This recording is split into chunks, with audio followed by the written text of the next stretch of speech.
IGT Gold and Diamonds ప్రతి గ్రాముపై 350 రూపాయల తగ్గింపు మరియు లక్కీ డ్రాలో టీవీఎస్ బైక్ మరియు ఎలక్ట్రానిక్ హోమ్ అప్లయన్సెస్ గెలుచుకునే అద్భుతమైన అవకాశం. చాతుర్మాస వ్రతం అనేది చాలా వినపడుతోంది. అసలు అంటే ఏమిటి, ఏం చేయాలి? ఈ రోజున ఏకాదశిని శయన ఏకాదశి అని పిలుస్తాం. దీన్నే మనం తొలి ఏకాదశి అంటాం. ఈ ఆషాఢ మాసంలో అమ్మవారికి శాకంబరి ఉత్సవాలు చేస్తారు. శాకంబరిగా అమ్మవారిని అలంకరించడంలో ఆంతర్యం ఏమిటి అంటే, మనం తినేటువంటి ఆ వస్తువుల యందు అమ్మవారు ఉన్నది. ఆహార నియమావళి పెట్టడానికి కారణం ఏమిటి అంటే, మన పూర్వీకులు ఎప్పుడూ కూడా ఆదాయము ప్రాధాన్యంగా వాళ్ళు జీవించలేదు, ఆరోగ్య ప్రాధాన్యంగానే జీవించారు. అందుకనే మన జీవన విధానంలో ఒక అద్భుతమైనటువంటి నానుడు ఏమిటది, ఆరోగ్యమే మహాభాగ్యము.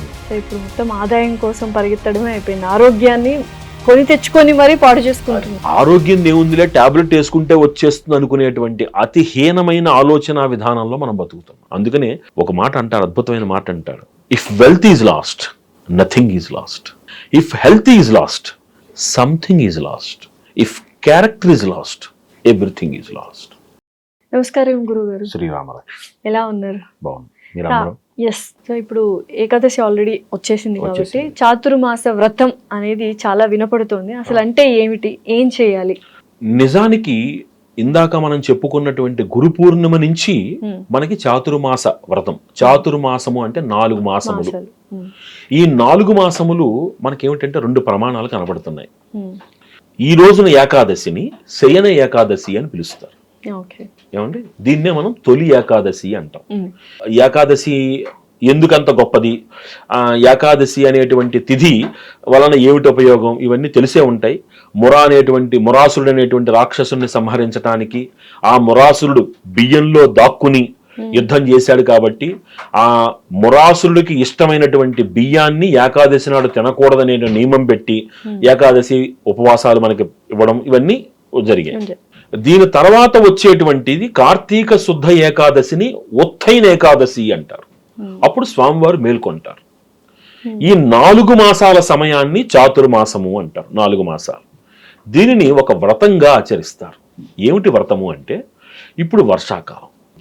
ఇంతకాలం మీరు ప్రచండమైనటువంటి ఆ మార్తాండ తేజం అంటే సూర్యుడి యొక్క తేజస్సు వలన చాలా క్రిమికీటకాలు ఏమవుతాయంటే చల్లదనం కోసం భూమిలో తలదాల్చుకుంటాయి.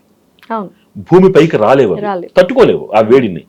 చూడండి, ఒక్క వర్షం పడగానే మీకు కొన్ని పురుగులు బయటకు వస్తాయి. పురుగులు అన్ని ప్రతి ఒక్కటి, గాజు పురుగు అని, రోకల బండి, ఇవన్నీ బయటకు వస్తాయి. ఎక్కడి నుంచి వస్తున్నాయి? నిన్నటిదాకా లేవుగా అవి, భూమిలో అన్ని భూమిలో దాక్కుని ఉన్నాయి, ఒక్కసారిగా బయటకు వస్తాయి. ఇప్పుడు ఈ సమయంలో మనం రోడ్డు మీద నడిచామనుకోండి, ఇవన్నీ మన కాళ్ళ కింద పడి చనిపోయే ప్రమాదం ఉంటుంది. అందుకని చాతుర్మాస వ్రతంలో 2 రకాలైనటువంటి నియమాలు ఉంటాయి. ఒకటి ఆహార నియమం, 2 జీవన నియమం. ఈ చాతుర్మాస సమయంలో ఎవరు ఎక్కడికి వెళ్లకుండా ఒక దగ్గరే ఉండాలి అన్నటువంటి నియమాన్ని మనకి చెప్పట్టడం జరిగింది. అందుకనే చాతుర్మాస సమయంలో మనకి యతీంద్రులు ఎక్కడికి వెళ్లకుండా ఒక గ్రామంలో ఉండి అనుష్ఠానం చేసుకుంటూ వాళ్ళు ఆ గ్రామానికి సంబంధించినటువంటి జనాలనందరినీ కూడా జ్ఞానబోధతోటి ఉద్దీపనం చేస్తూ ఉంటారు. ఆ సమయంలో ఆ గ్రామ ప్రజలు ఆ యొక్క యతీంద్రుని యొక్క బాగోగులు చూసుకుంటూ వాళ్ళకి ఏ లోటు లేకుండా చూసుకోవడం అనేటువంటిది ఒక సాంప్రదాయంగా వస్తుంది. ఏమండి, ఇది జీవన నియమం. ఈ సమయంలో వారు ఏం చేస్తారు? వేదాధ్యయనం, ఉపనిషత్తులు చదవడం, నేర్చుకోవడం, ఇలాంటి అనుష్ఠానాలు చేసుకోవడం, సత్కార్య నిర్వహణ, ఇవన్నీ చేస్తూ చాతుర్మాసాన్ని లోక కళ్యాణం కోసం వారు వినియోగిస్తారు. ఇది యతీంద్రులు చేస్తారు. గృహస్థులు కూడా అంతే నియమంగా ఈ చాతుర్మాస్యంలో ఏ విధమైనటువంటి అపభ్రంశపు పనులు చేయకుండా ఒకే విధంగా ఒక నియమావళితో కూడినటువంటి జీవితాన్ని 4 మాసాల వ్రతంగా వారు ఆచరించడం అనేటువంటిది ఒక పద్ధతిగా కనబడుతోంది. ఇకపోతే 2వది ఆహార నియమం. ఈ ఆషాఢ మాసంలో అమ్మవారికి శాకంబరి ఉత్సవాలు చేస్తారు. శాకములు అంటే అర్థం ఏమిటి? పండినటువంటి కూరగాయలు. శాకంబరిగా అమ్మవారిని అలంకరించడంలో ఆంతర్యం ఏమిటి అంటే, మనం తినేటువంటి ఆ వస్తువుల యందు అమ్మవారు ఉన్నది. వాటిని అమ్మవారి స్వరూపముగా జీర్ణ వ్యవస్థకి ఏ విధమైనటువంటి ఇబ్బంది రాకుండా సరళమైనటువంటి సాత్విక ఆహారాన్ని తీసుకుంటూ పేలాల పిండి వంటి ఆహారాన్ని తీసుకుంటూ చక్కగా జీర్ణ వ్యవస్థ బాగుండేటట్టుగా చూసుకోవడానికి అటు ఆహార నియమాన్ని ఇటు జీవన నియమాన్ని రెండిటిని కలుపుకొని ముందుకు వెళ్ళేటువంటి సమయము చాతుర్మాస వ్రతం. ఎక్కడికి వెళ్లకుండా అండంలో ఆంతర్యము మీ కాలు కింద అప్పుడే మొలకెత్తుతున్నటువంటి మీ చెట్లు గాని లేకపోతే బయటకు వస్తున్నటువంటి జీవరాశులు గాని వాటికి హాని జరగకుండా మనం చేసేటువంటి ఒక నియమావళితో కూడినటువంటి జీవన విధానం, ఒక డివైన్. దీంట్లో గొప్పతనం ఏమిటి అంటే దక్షిణాయన పుణ్యకాలము అనేటువంటిది సాధన కోసమే నియమింపబడింది. ఒక ప్రమాణం మనకేం కనబడుతోందంటే శయన ఏకాదశి నుంచి ఉత్తైన ఏకాదశి వరకు శుభకార్య నిర్వహణ చెయ్యరాదు అన్న నియమం కనబడుతోంది. అంటే ఇప్పుడంటే ఆ సమయంలో శ్రావణ మాసంలో వాటిల్లో పెళ్లిళ్ళు అవి చేస్తున్నారు కానీ ఒకనాటి కాలంలో ఇవేమీ కూడా చేసేవారు కాదు. అంటే ఆషాఢ మాసము జూలై నుంచి మొదలుపెట్టి కార్తీక మాసం నవంబర్ వరకు కూడా ఎంటైర్ పీరియడ్ బ్లాక్ అయిపోయేది. శ్రావణ మాసంలో కూడా చేసేవారు కాదు ఒకప్పుడు, ఇప్పుడు చేస్తున్నారు కాలమాన పరిస్థితుల్లో. వీళ్ళందరూ అమెరికా నుంచి వచ్చాడంటే మా అబ్బాయి రేపే ముహూర్తం అయిపోవాలంటే ఏం చేస్తాం, తప్పదు. ఇంకా ఆషాఢ మాసం వరకైనా ఆగిపోయారు, సంతోషం, అదొక ఆనందం మనకి అంతే.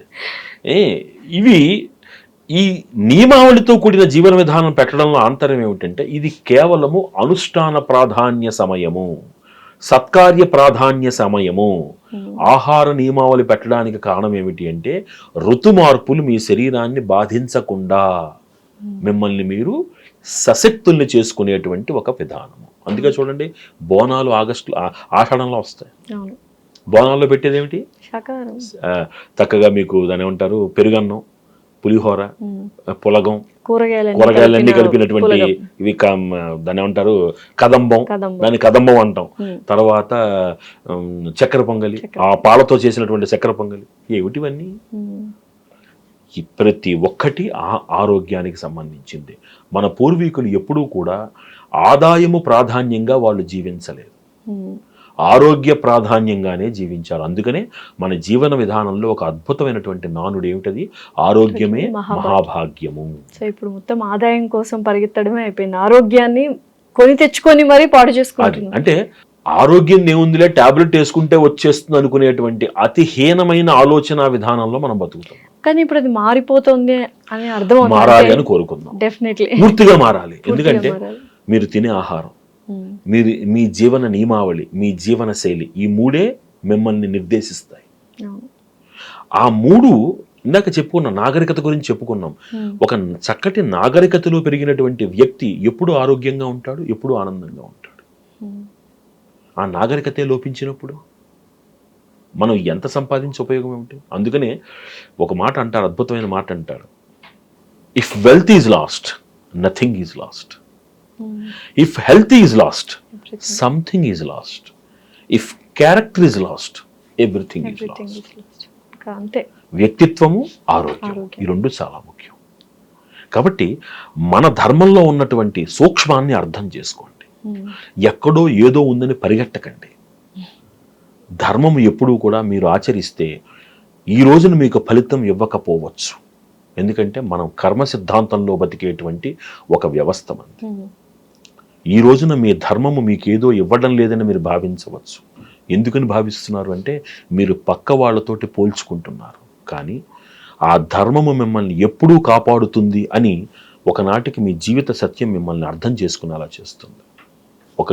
ఒక విషయం చెప్తాను, ధనమే ప్రాధాన్యమైతే ముఖేష్ అంబానీకి కష్టాలు ఉండకూడదు కదా, ఆరోగ్య సమస్యలు కూడా ఉన్నాయి అబ్బాయిలకి, లేదు ఉండకూడదు కదా.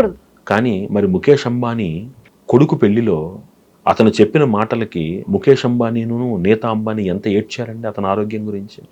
అంటే అన్నింటికీ డబ్బు ఒక్కటే పరిష్కారము కాదు. ఆరోగ్యం, వ్యక్తిత్వం, జీవన విధానము ఇవన్నీ మనల్ని నడిపించేటువంటి సూత్రాలు. అదే చాతుర్మాస్య నియమావళికి ఆధారం. అది ప్రతి ఒక్కళ్ళు ఇంట్లో చక్కటిగా ఈ సమయంలో అస్సలు మాంసాహారం ముట్టుకోకూడదు. మామూలు మన మంత్స్ ప్రకారం చెప్పాలంటే ఏ మంత్? ఆషాఢ మాసం అంటే ఇప్పుడు July, August, September, October, November first week. Ashadha, Shravana, Bhadrapada, Ashwayuja Kartik 5 నెలలు అంటే పూర్తిగా 4 నెలలు 5వ నెల ఎంటర్ ఎంటర్ అవుతుంది. అవుతుంది. సో ఈ 4.5 నెల 5 నెలల 5 నెలల వ్యవధిలో పాటు మనం ఈ అస్సలు మీరు నాన్ వెజిటేరియన్ ముట్టుకోకూడదు. ఉమ్, నాన్ వెజిటేరియన్ అంటే మరి ఆహార నియమాలు చెప్పారు కదా, సాత్విక ఆహారము తినాలి, ఆహారం తీసుకోవాలి. తీసుకోవాలి. ఆ సమయంలో అందుకనే ఒకనాటి కాలంలో ఈ సమయంలో యుద్ధాలు ఉండేవి కావు, దూర ప్రయాణాలు కూడా దూర ప్రయాణాలు కూడా చేయకూడదు. ఎంత తక్కువ వీలైతే అంత తక్కువ చేయండి. ఒక్క నియమావళితోటి జీవించండి. 3, ఎంత కుదిరితే అంత చక్కగా ఆధ్యాత్మికమైనటువంటి సాధనలో ఉండండి. ఒకటి అనుకోండి, నేను ఫలానా హనుమాన్ చాలీసా అనుకోండి, హనుమాన్ చాలీసా ఈ 5 నెలల్లో నేను 1000 సార్లు చదవాలి. ఓ నియమం పెట్టుకోండి, చక్కగా ఉంటుంది. ఇప్పుడు ఈ 4 నెలలు అంటే ఎంత అయింది? 120 రోజులు 150 రోజులు అవుతుంది. రోజుకి 5 సార్లు, రోజుకి 6 సార్లు నియమం పెట్టుకోండి, చదవండి చక్కగా. ఒక దీక్ష అయ్యేసరికి అవండి నేను ఈ చాతుర్మాసంలో ఈసారి నేను 1000 సార్లు హనుమాన్ చాలీసా చదివాను. ఆ ఎనర్జీ ఎక్కడికి వెళుతుంది? మిమ్మల్ని, మీ చుట్టుపక్కల ఉన్న ప్రతి ఒక్కళ్ళని కాపాడుతుంది. అంతే. ఇదే మనం జీవించాల్సిన విధానం.